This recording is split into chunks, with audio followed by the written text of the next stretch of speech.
Alright, 9.5, number 19. Determine if it converges absolutely, converges conditionally, or diverges. Alright, so nth term test would be hard to determine. Alternate series test, same thing. I'm going to try the ratio test.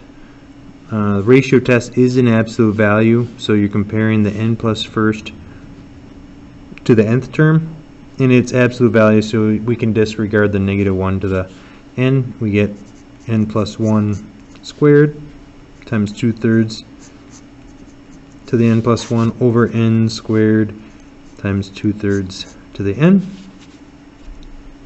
So remember, -1 to the n, taking the absolute value, so that's going to disappear. So just looking at these two, I've got a 2/3 n plus 1, 2/3 the n, so there's one more 2/3 on top. So this over that is just becoming 2/3. So I have n plus 1 squared over n squared times 2/3 right now. That negative disappears because of the absolute value.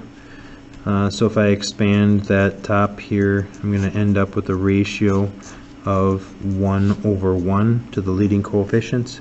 So that amount goes to 1, so we end up getting 2/3.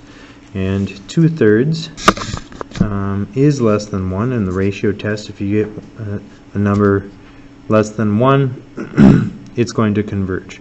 Okay, so it converges. It converges absolutely because we took the absolute value of the series.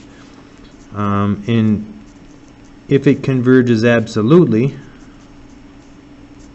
then we know that it converges regular, because it's always the case. If it converges absolutely, then it converges. So you could say it converges absolutely and it converges, but it would just be a little redundant. We would say it converges absolutely.